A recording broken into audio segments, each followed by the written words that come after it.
Okay, I promise to be quick so we can get right to it. All right. Everyone should know me by now. My name is Chelsea Mitchell. I'm the library director over at the Historical Society. I just wanted to take a moment to thank Stonington Free Library for being such a great partner. Carla, Michaela, Belinda, everybody here. So thank you for being gracious hosts and working with us on this. I am here tonight to introduce our speaker, Stuart Vyse, who I had the pleasure of getting to know over the pandemic when he was coming into the Woolworth Library almost weekly to discover the history of the Steamboat Hotel. So, for those of you who don't know Stuart, he's a retired professor who's taught at Connecticut College, Providence College, and the University of Rhode Island. He's the author of two very big books, Going Broke, Why Americans Can't Hold Onto Their Money, and Believing in Magic, The Psychology of Superstition, the latter having won the William James Book Award of the American Psychological Association. Stuart is an expert on irrational behavior, making him quite at home here in Stonington, and has made appearances on CNN International, the PBS NewsHour, and NPR Science Friday, and now the Stonington Free Library. So let's welcome Stuart. Thank you all.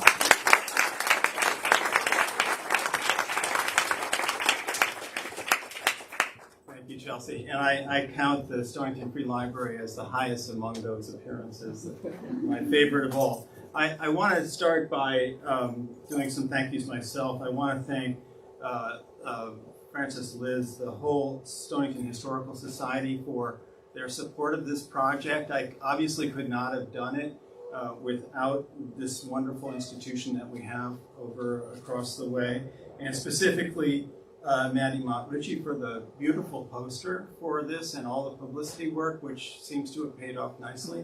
And Chelsea, I've learned that if you want to have a successful event, make sure that two different organizations with very active social media campaigns sponsor it, and you'll do well. And of course, here at the Stonington Free Library, we have Michaela Hall, Carla Ullman, and Belinda Decay, all of whom have worked hard to make this possible. So this is a surprise. Those of you who know me know that I am a psychologist. I write science books. I have never done local history before. To be honest, I thought people, but nonetheless, we got to know each other, and she helped me begin the process. Eventually, Lynn Callahan, my friend Lynn Callahan, put me in touch with Bob Supchik, who knows more about railroads in this area than anyone in the world, and he was an invaluable resource. And then she also introduced me to Mary Thatcher, who is a tremendous local historian. Mary sort of took me under her wing and taught me how to do this work. She's also done previous research on the hotel herself, and found a number of things that were very valuable to me. And so I eventually, stumbled into this project. I owe a lot to her and all three of those people. Chelsea for all of her work in the library, Bob Subchick, and Mary Thatcher. I also want to acknowledge people who read the manuscript. Mary Thatcher read the whole thing. Joanna Scott and Jim Longenbach all read the manuscript, and foolishly they encouraged me. And so we are here today. So I'm going to start by showing you, first of all, that this is what the building looks like today. You can see that it is 3 stories tall, that it had porches on the front, which is often done. The porches were incorporated into the building. The apartments in the front larger, and a third one was added on top. It faces Gold Street and the docks, that's Pearl Street on the left, going towards water. So you have it placed for you. It is affectionately called the Heartbreak Hotel. There's a story about that I can't really tell you. There's not enough time today. But its actual name is the Harbor View Apartments. So I have written a book. The manuscript is about to be handed in within by the end of the month, I hope. And it covers a lot of things. I can't possibly do justice. I'm barely going to be able to do justice to the things I've chosen to talk about today, and I will have to go through quickly. But these are basically the chapters of the book, and the red stars indicate the things I hope to talk about today. Railroad background, the Lexington and David Crowley, and a hotel family, the Capron Crowley Hall family. At the center of the book are 5 families who either ran the hotel, owned the hotel, lived in the hotel, or had businesses in the hotel. And I've chosen one to talk about today, one of those 5 families, and it is a sort of foundational family, so that should be helpful. But we have to start with the railroad, because the railroad and the steamboats are the reason that the building exists. Now, this part of the history will be very familiar to some people in the room who've read about it. So if I make mistakes, I'm sure someone will tell me. But the basic story is this, that at the beginning of the 19th century, steam travel began to be developed, early 1800s. And of course, the steamboats were somewhat interrupted by the War of 1812, in which there was a British blockade of the East Coast. And so, but after the war, by 1822, it was possible to travel by steamboat from New York to Providence. But then, if you wanted to go to Boston, of course, that was the idea, right? That what people were concerned about was being able to travel between Boston and New York. If you wanted to go to Boston, you had to get on a stagecoach at that point, and you would have to travel by stage, which is a slow process because the horses had to be changed every 9 miles or so, which usually meant that you stopped at a tavern and you would have a few drinks, and then you'd trundle back into a stage with fresh horses and so on. So as soon as this was established, the next goal was to have railroads go from Boston to Providence. Now, obviously, you couldn't just go completely by steamboat to Boston because you've got this problem of Cape Cod, right? It's just this big obstacle. So Providence was the initial goal, with then, stagecoach the rest of the way.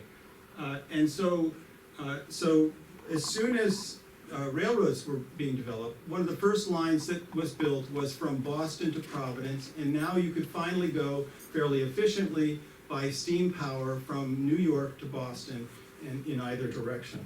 But interestingly for us, as soon as that line was completed, plans were made to run a line from Providence to, of all places, Stonington, Connecticut. And that railroad, there's a whole story about that part of the process, but that railroad was completed, of course, in 1837, and they came to town then. Why Stonington? This is the big question, right? The answer has to do with geography. First of all, it was true that they ran steamboats to Providence from New York, but those boats had to go past the treacherous waters off of Point Judith. The Point Judith is the point at which in eastern Rhode Island, southeastern Rhode Island, where you would turn north into Narragansett Bay and up towards Providence. And it had a reputation of very rough waters. And in the sailing era, a number of ships had gone down off of Point Judith. So throughout the 19th century, you will see steamboat advertisements that say, avoiding the treacherous waters of Point Judith. Who knew, right? I didn't know that this was a thing, but it was true. And so what was attractive to the steamboat crowd was the idea that you could go through the calm waters of, this is called the inside route. You would go through the calm waters of Long Island Sound, right? Protected by Long Island. You could go all the way to Stonington, which was the easternmost port that was still within the protected waters of Long Island, and then get on a train and go north. And so this was the goal. It was the idea that you would not have to go through those nasty waters off of Point Judith. Quite a selling point for the steamboat line. And of course, the other problem was that you couldn't go by train from Boston to New York because Connecticut has these darn rivers, right? And so until there were railroad bridges across the Connecticut River at Old Saybrook, and especially the Thames River at New London, it was not possible to go. The Thames River Bridge was built in 1889, and so that began to mark the end of the steamboat era in Stonington as railroad travel started. So these strange things of geography are the reasons why this tiny little village ended up being a major portal for transportation. And it was thought to be the best route. It was, for that period, it was the smooth route, the most attractive route.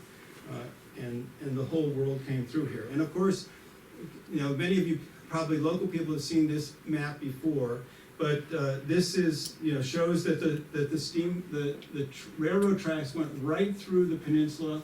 So this is our little village peninsula here with Stonington Harbor on the west and Little Narragansett Bay on the right, and the railroad tracks cut right through town, all the way, past the main business districts of Main and Water Street, and then onto the docks. This is based on it's a simplified version of the 1881 map of the town. So along comes the railroad in 1837, and then came as a result of that, the Steamboat Hotel. So this is the oldest picture that we have of the hotel, I believe. It's dated 1885, and what you should know is that the hotel was in operation for over 45 years by the time this picture was taken. The building is only 2 stories tall here, and only has 1 porch in the front. But as the train came to town, Gilbert Wheeler, who was a local farmer, he had farmed out off of Elm Street, must have seen some kind of a business opportunity. And so he bought a small amount of land from the railroad and built this building right on the tracks. It was interesting that the deed for the property has a line in it where the railroad agrees to sell it to Wheeler as long as he would not hold the railroad responsible for any fires that were caused by the passing engines and sparks and so forth. He apparently was okay with that, bought the land, built the building. And the first keeper, what we know is that the land was purchased in 1837, and we know that the hotel was in operation by 1840.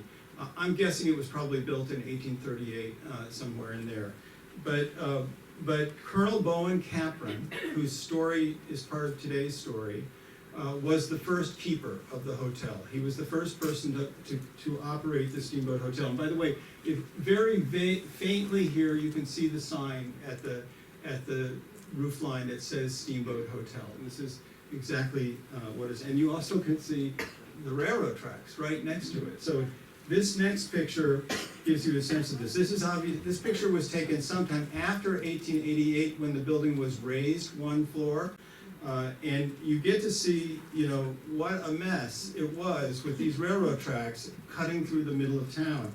It was sooty, dirty, noisy, and what's interesting there's many things interesting about the photos I'm going to tell you, but these 2 buildings are still there. This is the brick antique store that's on Water Street, 2-story tall, and this is a private home that faces Water Street, still standing. This building is not there. That is, at the time of this picture, this was the private home of August Mueller, who was he had 2 businesses. He was a furniture maker and an undertaker.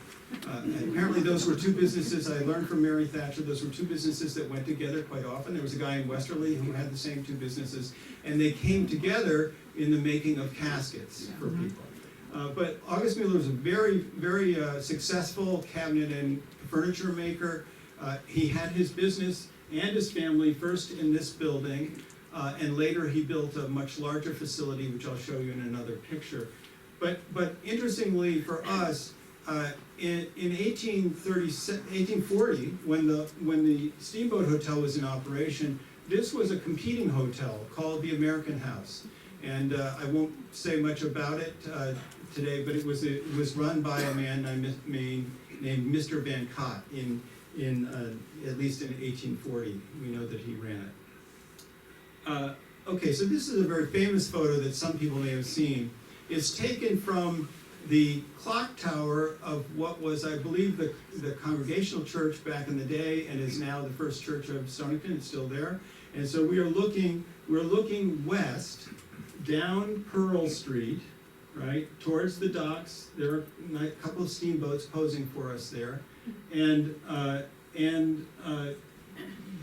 what's notable about this picture, there's so many things. I've spent hours looking at this picture. It's an amazing picture. It's at very high resolution given when it was taken. It was taken in 1895. And, but what you can see here is that, first of all, for local residents, many of these buildings in the front, in the foreground, are still there. I mean, I think that all these houses on Pearl Street are still there. They're not the same color as they are in the picture, but this building is the Yellow House building, that now there is a children's clothing store and a hairdresser on the first floor.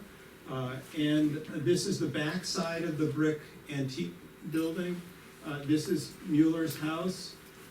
And over here, what's notably not here, this is the First Baptist Church, and it is not standing anymore. Instead, on that spot is Lucia Johnstone's real estate office and Maxi Software. And then this is the Potter Block, as it was known, and it's still there, but it's only 2 stories tall now. You see it as 3 stories in the picture. It is, according to Bob Subchick, the roof started leaking and they just knocked it down to when they repaired it, they knocked it down to 2 levels. It's still standing. It has Alberto Freitas's antique store on the first floor, and also the nautical painting place, and so on. So let's zoom in. This is why this picture is so great. And so what you see now, one thing I'll point out is that this looks, you might be able to tell now that these are actually 2 separate buildings. And this one in the back is the Mueller block. Mueller built this for his business. There was a showroom on the first floor. It's now apartments on the first and second floor, and it has the Evergreen Builders people on the first floor. And this was the train depot where people would, get off the steamboat, get on the train, and go north to Providence and Boston, or the other way around. And this in the center is the roof and 3rd floor of the Steamboat Hotel. And you can see there's an engine coming around the bend here. This part here, I should go back slightly. This is a brick roundhouse for the engines that was part of theirs. And obviously all of this railroad stuff is completely gone. Our docks look very different today. So anyway, that is a quick, and I'm going fast because I want to get it in within a reasonable amount of time. Hopefully there'll be time for questions if you have them. But that is sort of the overview of what the railroad invasion looked like when it came to town. And you can see that it was very disruptive. And we live in a much quieter place now as the fact that it's no longer here. But the family I want to talk to you about is the Capron Crowley Hall family, which was a foundational family, so I think it's a good one to choose. There are many others that I wish I could tell you about, but when the book comes out, I'll come back and give other talks. I'm going to start, though, with this harrowing experience on Monday, January 13th, 1840. Very famous, for the people who know the history, it's a very famous event. The Lexington was a steamboat that was built by and designed by Cornelius Vanderbilt. And early on in the steamboat era, Vanderbilt thought that he was going to establish a monopoly in the East of steamboat travel. He quickly lost interest in that and concentrated instead on westward expansion of the railroad. And so by 1840, he had sold the Lexington to the Stonington steamboat line. And on the night of January 13th, 1840, the Lexington left New York on a routine trip with 100 passengers and 40 crew headed to Stonington. Now, I should point out that this was an evening, because the boats that went back and forth between Boston and New York were night boats. So if you were going to go to Boston from New York, you would report to the piers in Lower Manhattan on the west side. There are still some piers down there. And at about 6 o'clock at night, you get on a steamer. The steamboat would slowly make its passage down around the bottom of Manhattan, back up north to the East River, then through Hell's Gate and into the Long Island Sound. And all of which would be a relatively calm ride. And while you were on the boat, you would go to a very fancy dining room and have your meal.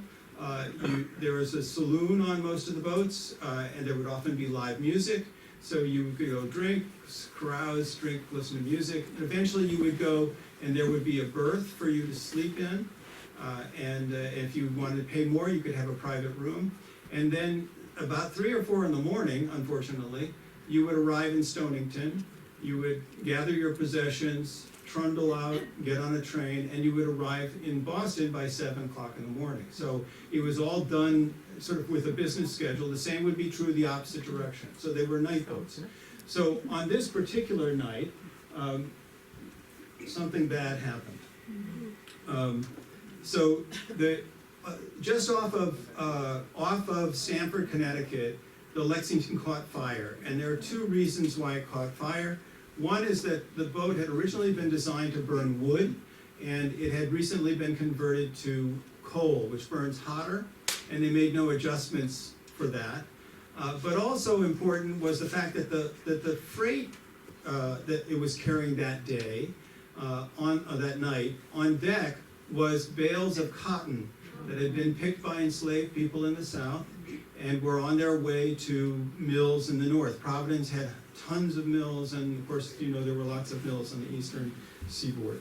And so the cotton bales were close to the stack, caught fire, and the fire went very quickly.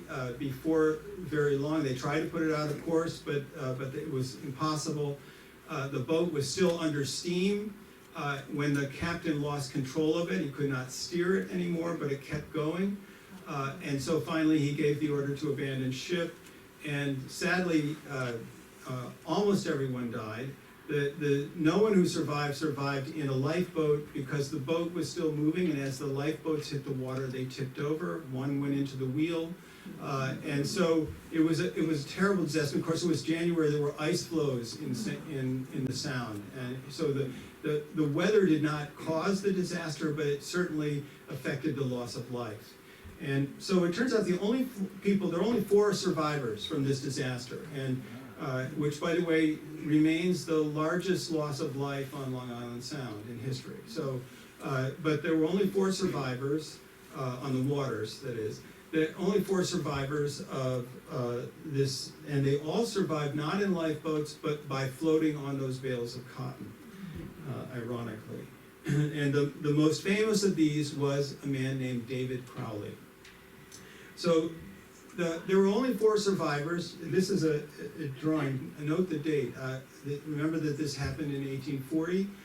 This was an extremely famous event that was retold many, many times in newspapers on the anniversary of the disaster.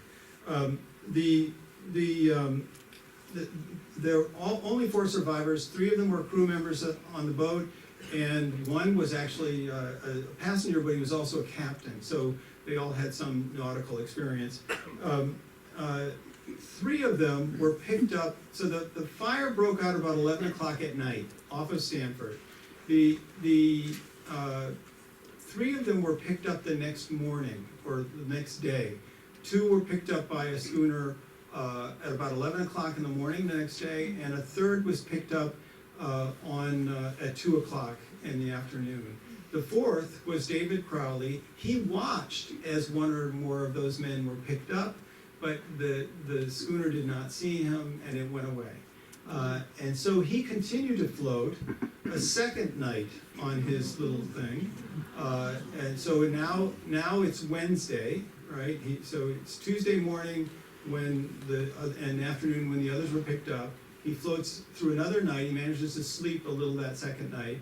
He floats all that day and is about to enter his third night of floating when he came aground near Bating Hollow in New York, 50 miles away from where the disaster had happened. He sees some light off in the distance. He manages to stumble to a house where the Hutchinson family takes him in and spends some months there recuperating from the disaster. This became a very, very famous event, which I'll say more about in a minute, but we're going to leave David Crowley behind for a second and go back to Stonington. Because, meanwhile, back in Stonington, the Lexington did not arrive, right? And no one knew for several days what had happened. But, coincidentally, Daniel Webster, who was then a senator, Massachusetts senator, and of course was a very famous statesman, he was on his way. He had just been in Europe. He was in Boston the night before, and he was on his way down to DC. So he arrived in Stonington by train and was stymied. He couldn't go further because the Lexington didn't come. He spent a night in the Steamboat Hotel. He was, shall I say, a prodigious drinker. He had and he had been to both the American House Hotel and the Steamboat Hotel. And these establishments on the west side of town were good places if you wanted to drink. And so he stayed there, and eventually Colonel Capron, who ran the Steamboat Hotel, arranged for a sleigh to take him south to Groton, where he would have been able to continue his trek down. Of course, they stopped at the Mystic Inn and had a few drinks on the way, but that is the Daniel Webster Steamboat Hotel story. Now, back to David Crowley for a moment. After he recovered, to his credit, he went back to work on the steamboats, and he worked for another 50 years. And he became a very famous figure. People would recognize him. They would come on the boat. He would tell the story to them over and over again. He must have told the story thousands of times to passengers, and he became very famous. This is a portrait of him that's held by the Rhode Island Historical Society, and we're not sure of what the original provenance of the painting is. But I think it's a measure of how famous he was. He was from Rhode Island. He was born in Providence. His mother lived in Providence, and the Historical Society has this picture up there, and you can't see it, but there are miniatures to his left and right. The one on the right shows the Lexington burning, and the one on the left shows him on his cotton bale. And so, but here's the part that's important to us, right? I mean. By 1850, he is back in Stonington. I mean, I don't know for sure that he was in Stonington before this, but I do know that he loves Stonington. We have a letter from him, right? And but by 1850, he's living in Stonington in the Steamboat Hotel, and he has married the hotel keeper's daughter, Dorcas Capron, and he has a son. He has a son, and they're living in the hotel. So that's that. But sadly, and this may be the first heartbreak in the Heartbreak Hotel. Dorcas had an affair. Dorcas was the steamboat keeper's daughter, and she was considerably younger than David when they got married. And also think about it. David was away a lot, right? He would be off on the steamboats. He wouldn't be home at night very often. Dorcas lived in a hotel with all these little private rooms in it, a lot of railroad workers, and it turns out that this, by the way, this is material that Mary found for me. Mary Thatcher tracked down the divorce record, which is really something. And so I'm very thankful to her for that. But Alexander Lyman Holly was a recent Brown graduate, interested in engineering. He probably worked on the railroad and so would end up in Stonington. And he was the son of a former lieutenant governor of Connecticut. And Dorcas was caught in 1852 September in an indiscretion and at other times.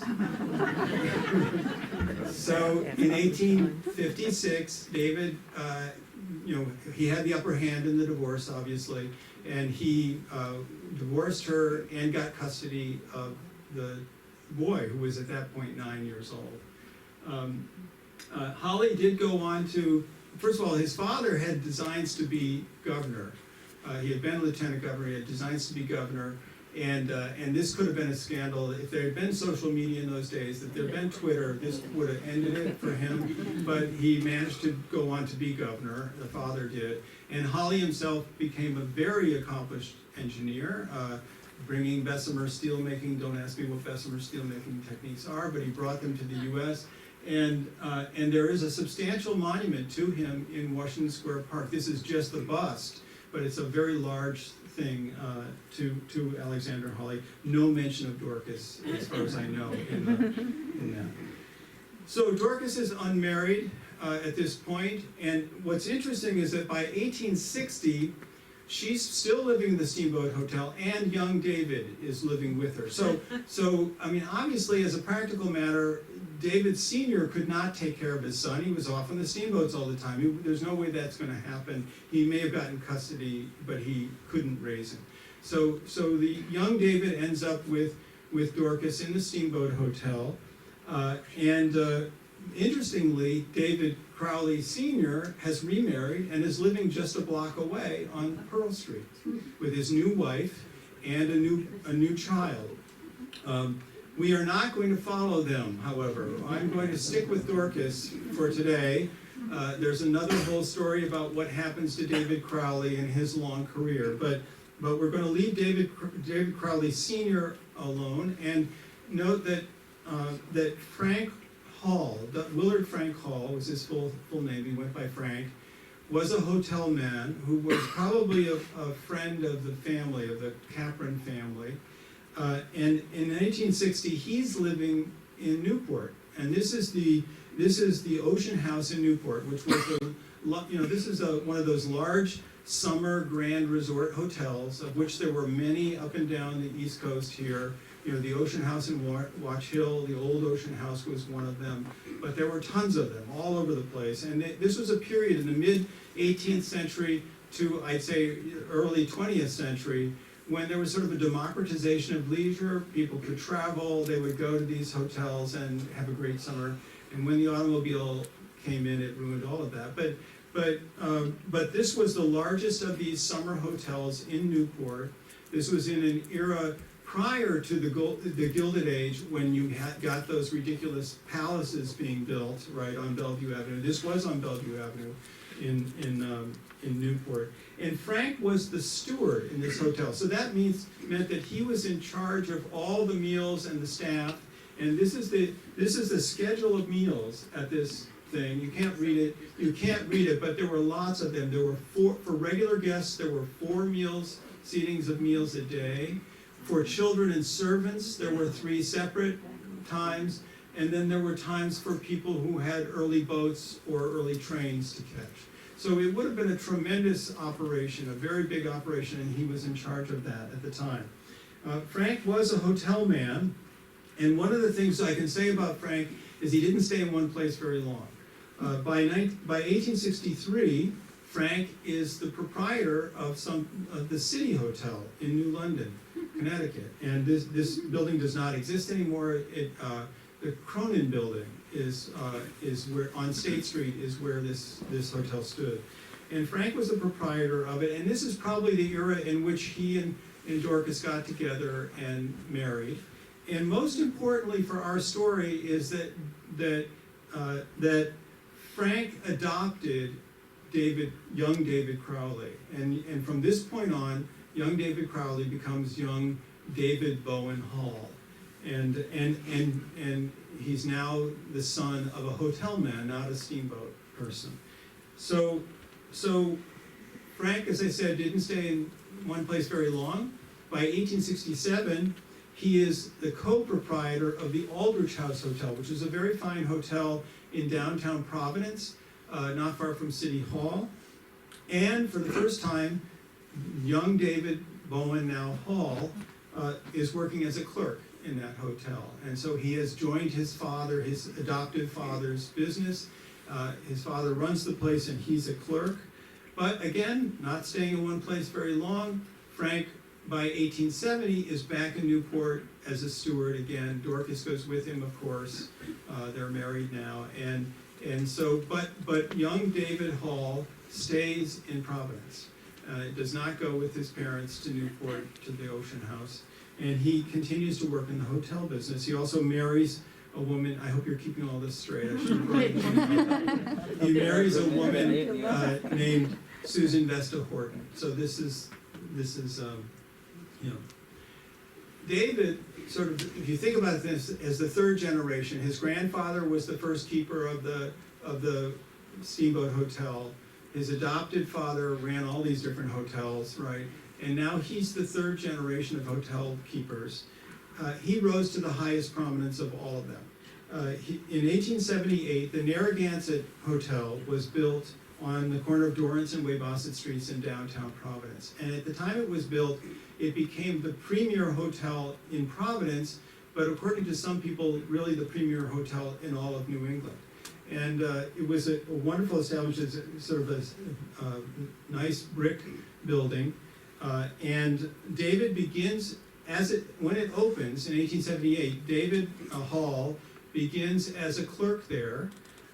He and Susan live in the hotel. They welcome a daughter in 1880 named Mabel Kendall Hall, lots of names. And by 1900, he becomes the sole proprietor of the hotel. He rises to be the sole proprietor of the hotel. Okay. Here's some, I hope you can see this. These are some postcard views. This is what the dining room of the Narragansett looked like. This is the lobby, a two-story hall. It was noteworthy that it had these what they called old masters paintings on the walls and so forth. It was quite the place. It had a ballroom, separate lunchroom. It was quite a beautiful hotel. And this is a menu. You can't read it, but this is basically a lunch menu from June 14th, 1900, and lots of stuff. There would have been a separate wine and beer menu. Okay, sadly, Frank died fairly young. He died. He died at age 45 of tuberculosis, and Dorcas brought him to be buried here in Stonington Cemetery. And so this is his stone in the cemetery.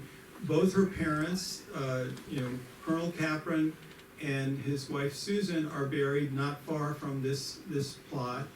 And but Dorcas lived quite a bit longer as a widow, and she moved into the Updike Hotel, which is in East Greenwich. The building is still there, but it was right on some of the main street of East Greenwich. If you've been there, you may even recognize the structure. She spent her last years there. She came and visited Stonington from time to time during those years. Mabel, here's a little detour. Mabel, the daughter, married an actor. And how they met is, there are many points in this story where I really wish I knew how people met each other, and this is one of them. But David retired from the Narragansett Hotel eventually, and in 1920, David, his wife Susan, their daughter Mabel, and Jed Prouty are living on the Upper West Side of New York in an apartment. And Jed is a young actor. He started out actually acting when he was 14 years old. He worked in vaudeville. He worked briefly in silent films, and he made the transition to talkies very easily. This is him. He's most famous for a series of films called The Jones Family. They were sort of B films that would be the second feature in a double bill. They competed somewhat with the Hardy Boys things. They were sort of family comedies, and he was Mr. Jones. And this is Spring Binghamton played his wife, and I think that was someone's mother. But in any case, He was a very successful actor, but here's the sad thing about this story is that they didn't all live together for very long, because sadly Susan died in 1920, subsequent to an operation she'd had at the Roosevelt Hospital, and Mabel dies a year later of a heart ailment. So within the span of about a year, David Hall lost both his wife and his only child, his daughter, and Jed Crowdy lost his wife. Jed went on to remarry and had this long career in movies, and he died in 1956. I could say more, but there's not enough time. So David Hall, if you're following, I know it's complicated, but David Hall, is alone now. So he returns to Providence, which had been his home for such a long time. He actually moves into the Narragansett Hotel to live. But he quickly comes out of retirement and eventually becomes an assistant manager at the Biltmore Hotel. The Biltmore, many of you are probably familiar with the Biltmore Hotel. It was built in 1922. This is the centenary year for the Biltmore. And when it was built, he moved in and served as an assistant manager at the Biltmore. And so, and then in 1926, he died. He was born in a hotel, in the Steamboat Hotel, and he died in a hotel at the Biltmore.